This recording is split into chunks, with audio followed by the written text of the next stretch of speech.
Deus te abençoe. Amém, glória a Deus. Eu tenho certeza que você está sentindo a presença de Deus aí na sua casa. Meu Deus, que canções poderosas que ministram muito ao nosso coração. Diga para quem está do seu lado, diga assim, lembre ele, na verdade você vai lembrá-lo de um texto da palavra que diz assim: onde estiverem dois ou mais reunidos em meu nome, ali eu estarei. Isso quer dizer que agora, na sua casa, Jesus está aí, porque você está reunido no nome dele, o nome que é sobre todos os nomes. Nós temos uma palavra de Deus para compartilhar com você nessa noite, e essa palavra, quem me conhece sabe, eu tenho uma preocupação em ser entendido quando eu prego. Então eu não quero aqui empolgar você, eu quero que você compreenda a palavra. Eu quero que após esta ministração você possa reproduzir o que você vai ouvir, por onde você passar, quem você encontrar. E eu quero começar essa ministração, convido você a pegar a sua Bíblia em 1 Pedro, capítulo 5, versículo 9. 1 Pedro, capítulo 5, versículo 9. 1 Pedro, capítulo 5, versículo 9, diz assim a palavra de Deus: resisti-lhe firmes na fé, certos de que sofrimentos iguais aos vossos estão se cumprindo na vossa irmandade espalhada pelo mundo. Eu vou repetir esse texto. Resisti-lhe firmes em quê? Na fé, certos de que sofrimentos iguais aos vossos estão se cumprindo na vossa irmandade espalhada pelo mundo. Queridos, o mundo passa nesse momento por um problema igual, semelhante. E esse texto, ele falou muito ao meu coração. Eu quero conversar, eu quero meditar com você nesse texto, nesse tempo, naquilo que o Espírito deseja comunicar conosco. Convido você aí na sua casa, curvar sua fronte e vamos orar. Espírito Santo, obrigado pela tua palavra. Eu sei que ela é viva, ela é poderosa, ela é capaz e suficientemente capaz de transformar o homem, de transformar circunstâncias, de mudar sentenças, de alterar destinos. A tua palavra é poderosa, ela é inerrante, ela é eficaz, ela é viva, ela é luz, ela é martelo que esmiuça a peia. E eu sei quem eu sou, e sei bem quem tu és. Eu sou um canal, um instrumento, tu és a fonte. De ti vem todo conhecimento, sabedoria, poder, graça. E que nessa noite, Senhor, a revelação que vier a sair do teu trono possa passar por mim sem ser alterada em absolutamente nada, e que ela chegue nos corações exatamente como sair do teu trono. Ó Espírito Santo, eu já vivi pouco, mas o suficiente para saber que eu e ninguém poderá ser bem sucedido na pregação do Evangelho sem a graça do teu Espírito. Então, Espírito, fala através de mim, para a glória do teu nome. Você pode dizer aí, amém. Queridos, eu quero pensar com você sobre uma pergunta. Eu diria que esta é a pergunta que a humanidade está se fazendo nesse momento. Toda a humanidade está fazendo a mesma pergunta agora. Que pergunta é essa? A pergunta é: o que está acontecendo? O que de fato está acontecendo com a humanidade? O que de fato está acontecendo conosco? E eu quero pontuar aqui algumas respostas, algumas palavras que o Espírito Santo tem me dado, porque eu tenho pensado nessa pergunta. O que de fato está acontecendo? Primeiro, estamos todos, cristãos, não cristãos, religiosos, não religiosos, ricos e pobres, países de primeiro mundo, países de terceiro mundo, estamos todos, nesse exato momento, sendo espremidos, prensados, apertados. Eu trouxe aqui algo para eu fazer uma ilustração. Eu tenho aqui uma laranja, ok? Isso aqui é uma laranja. Isso aqui é um limão. A minha pergunta é a seguinte: se eu apertar essa laranja, se eu prensar essa laranja, se eu espremer esta laranja, o que sairá dela? Pensou? Ok. E se eu espremer, apertar e prensar este limão, o que você acha que sairá dele?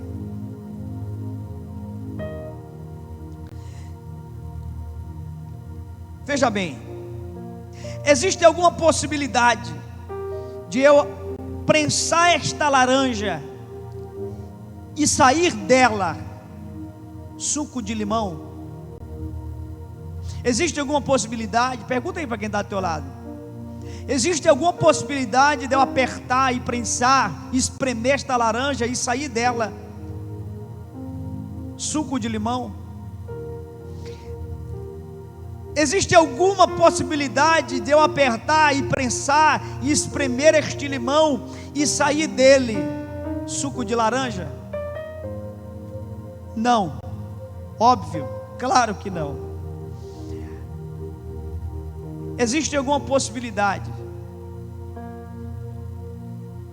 de um homem incrédulo ser apertado e sair dele fé?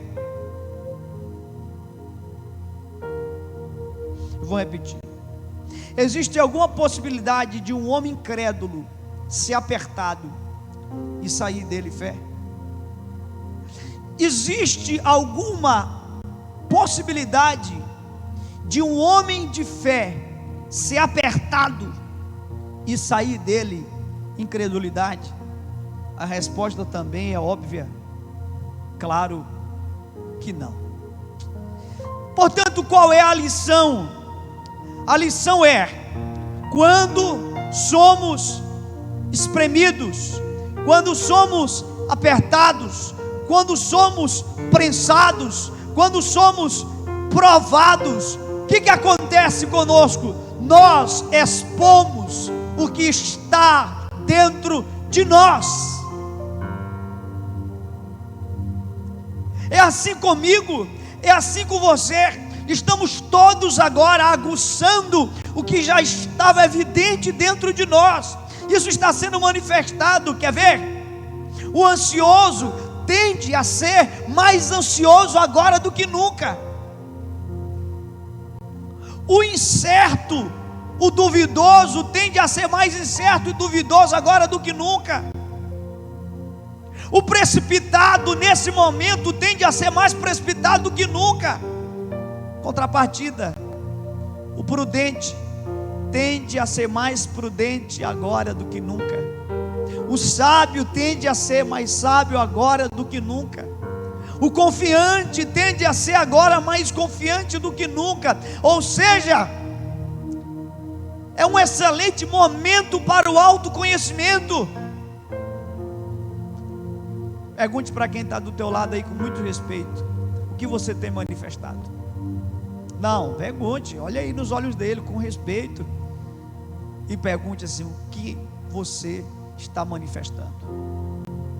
Você está manifestando desespero, ansiedade, insegurança ou fé, prudência, confiança? estamos sendo espremidos, a humanidade está sendo espremida. Que fique bem claro, não é só o mundo, a igreja, todos estamos sendo agora espremidos, apertados, do palácio às palafitas.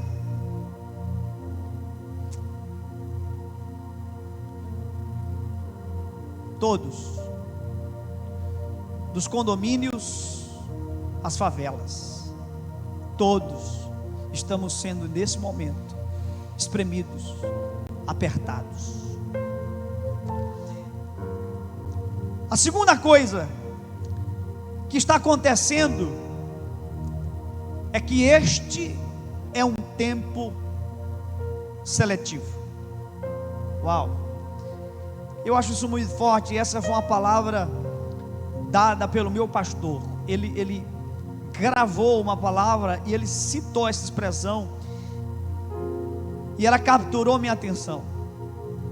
Esse tempo será seletivo. Queridos, olhem para a Bíblia e nós veremos como que em todas as crises da Bíblia, ou na Bíblia, melhor dizendo, Deus foi extremamente seletivo. A exemplo, Israel, quando está no deserto, por 40 anos, Israel foi prensada, provada em um deserto. Mas quem conhece a história bíblica saberá o que aconteceu. Quando Israel passa por um deserto, porque entre o Egito e a Canaã, que é a promessa, entre o ponto que eles se encontravam e o ponto que Deus os queria, eles precisaram passar por um deserto, porque aquele deserto tinha a função pedagógica de ser seletivo. E o que acontece naquele deserto? Os murmuradores se revelaram, os inconstantes apareceram, os incrédulos se manifestaram. Contrapartida, os fiéis foram depurados. Uau, eu amo essa palavra. Os fiéis estão sendo depurados, eles estão sendo provados. Josué e Calebe, eles passam pelo deserto, e quando tudo passa, o que acontece? Eles são promovidos. Sabe por quê? Porque a crise reprova muitos. Eu quero enfatizar isso, muitos. Porque se você for estudar histórias bíblicas, você vai perceber que na crise, infelizmente, muitos são reprovados. Mas é verdade que na crise também, alguns, eu enfatizo, alguns serão promovidos. Eu profetizo em nome de Jesus Cristo, que você, que eu, que nós seremos contados entre aqueles que serão promovidos para a glória de Deus. Essa crise, quando passar, muitos homens e mulheres serão promovidos para a glória de Deus. A crise, ela é seletiva. Esse tempo é seletivo.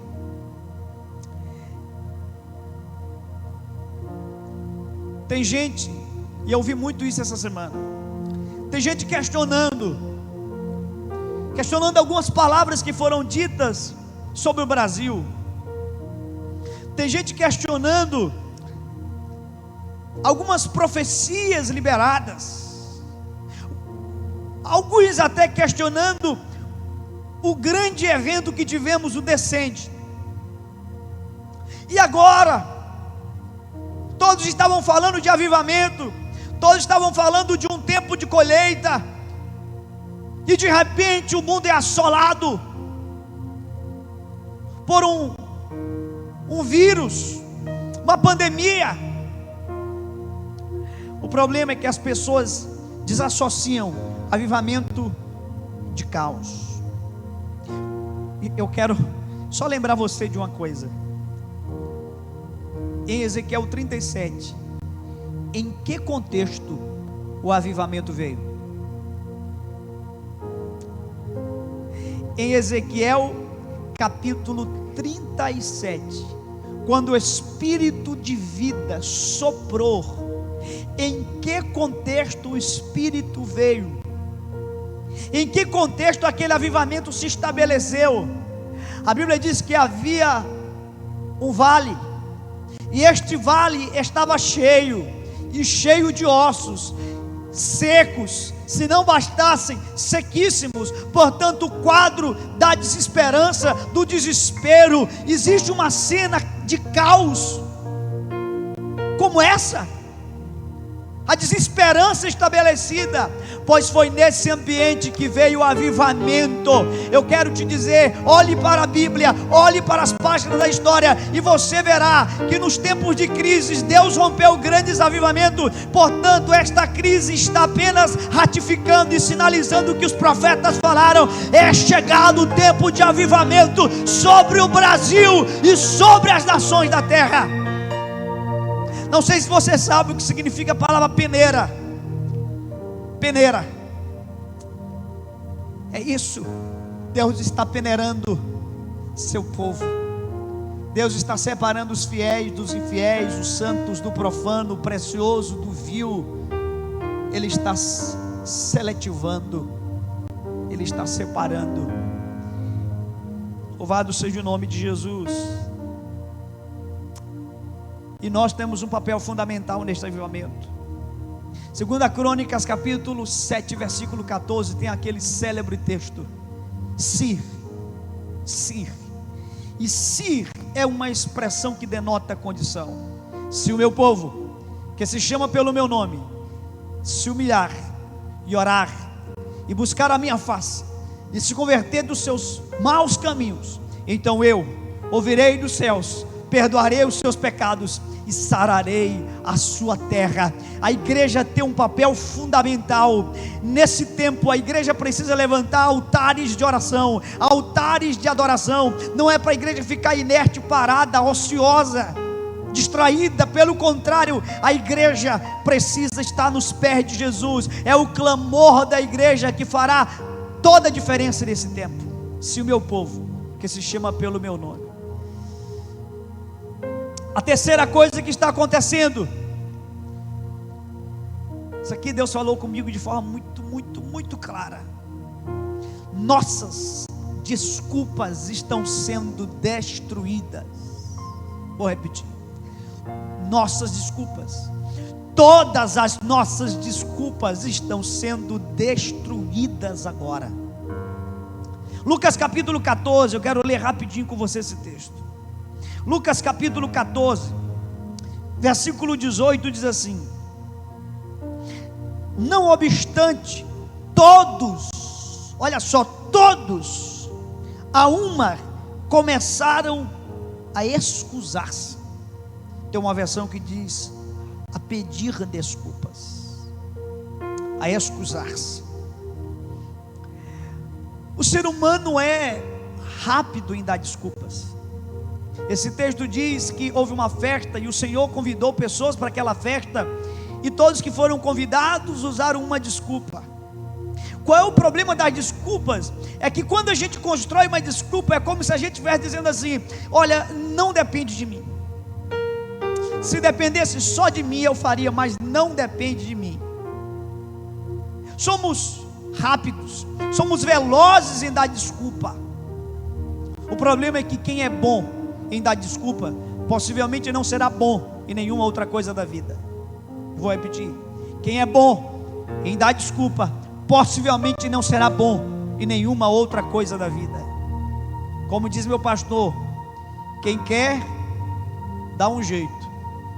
Quem não quer, inventa uma desculpa. Amigo, suas desculpas, minhas desculpas, todas foram destruídas agora. Vamos lá? Quantas vezes eu ouvi pessoas dizendo assim: pastor Ribinha, sabe por que eu não leio a Bíblia? Eu não leio a Bíblia porque eu não tenho tempo. Mas olha, Deus conhece, pastor, meu coração, e se eu tivesse mais tempo eu leria a Bíblia, estudaria a palavra de Deus. Mas eu não tenho tanto tempo e Deus sabe. E agora que você está 15 dias em casa, leu a Bíblia?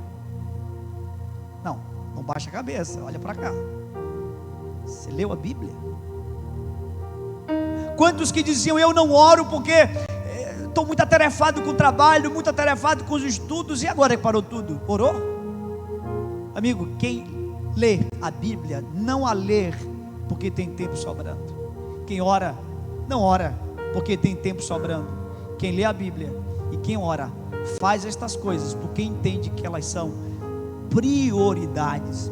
Sabe o que essa crise está mostrando? Que era prioridade. E quem vai dizer agora: não, eu não brinco com meu filho porque o trabalho não me deixa. Brincou esses dias agora com os filhos? Aí eu não dialogo com meu cônjuge porque as preocupações e as tarefas, os compromissos não me deixam. E agora, dialogou? E o que dizer daquelas pessoas que falavam: eu só ainda não me converti por causa das festas. Parou as festas agora, converteu? Pare de ficar inventando desculpas. Pare de ficar criando justificativas, terceirizando responsabilidades. Meninos vão desaparecer, homens vão permanecer agora. Quando eu falo meninos, eu não estou falando de gente de pouca idade, por favor. Estou falando de gente de pouca idade. Eu estou falando de gente que não tem convicção, que não tem postura, gente que transfere responsabilidade. É tempo de Deus destruir todas as nossas desculpas. Escute isso: o maior risco para indivíduos e organizações depois dessa crise não será a falta de dinheiro ou a falta de oportunidades, mas o excesso de desculpas que teremos para dar. Uau! Se já éramos bons em dar desculpas, imagina depois de tudo isso. Deus destruiu as minhas desculpas e as suas desculpas, acabou. E a última coisa que eu quero falar, e a mais forte de tudo, meu Deus, que Deus fale ao teu coração, porque isso mexeu muito comigo. O que está acontecendo agora? Está claro, quarta e última coisa, está claro agora quem tem o controle. E você pode perguntar: ei, pastor Ribinha, e alguém tem o controle agora? Pois é. Será que os gregos estavam certos quando diziam que a história está à deriva?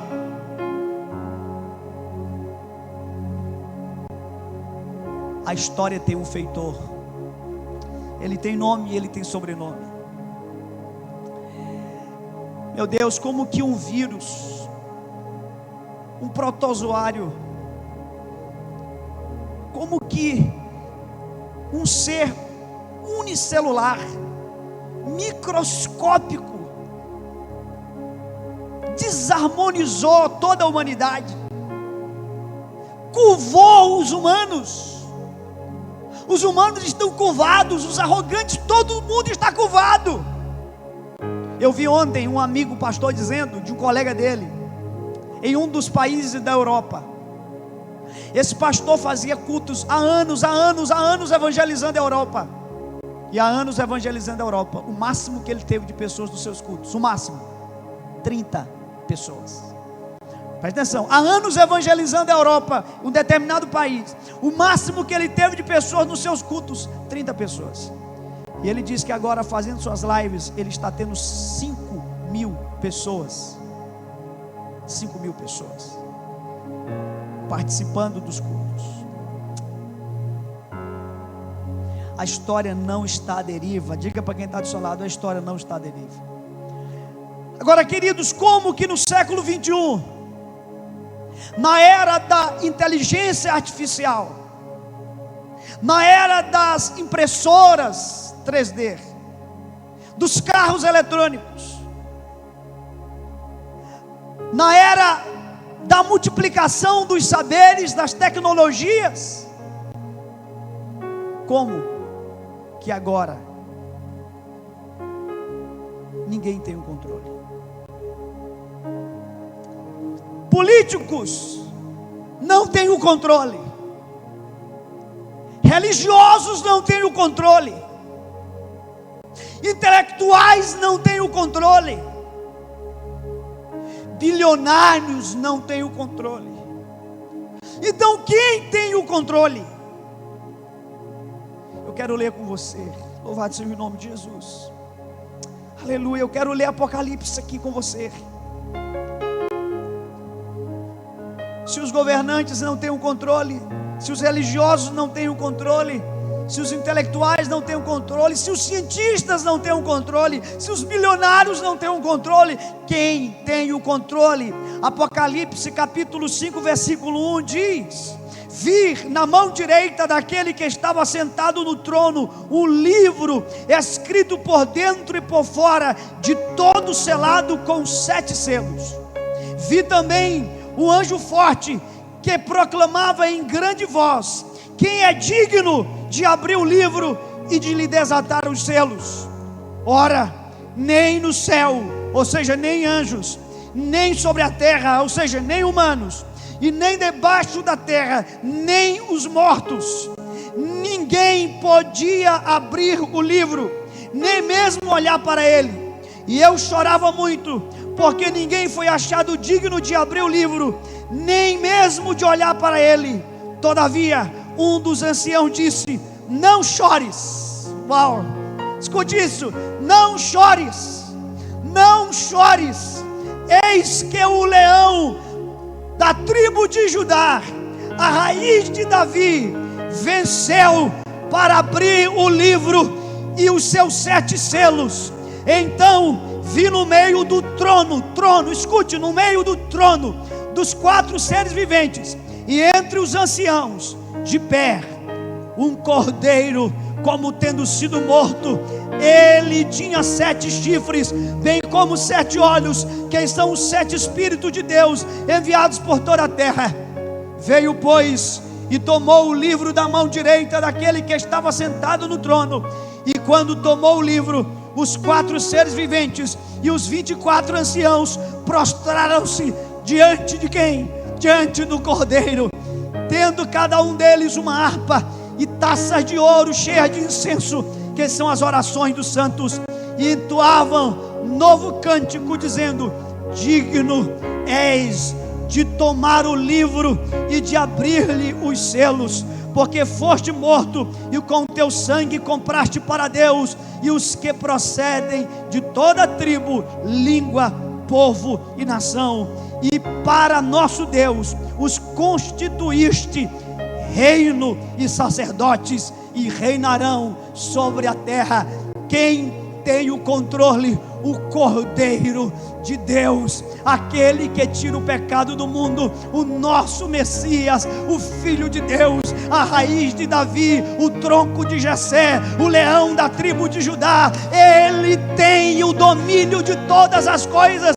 Eu quero te dizer nessa noite que o nosso Senhor não está mais infantilizado naquela manjedoura, Ele não está mais ensanguentado no madeiro, muito menos inerte em um sepulcro. Ele está glorioso, vivo, assentado em um alto e sublime trono, como disse Isaías.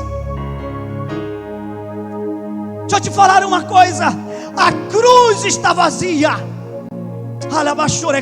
Mas escute isso: a cruz está vazia. Escute, por favor: a cruz está vazia, mas o trono está ocupado. O trono está ocupado. O nosso Cordeiro é leão. Ele não perdeu o domínio. Ele tem o controle de todas as coisas. Descanse nele. Oh, meu Deus.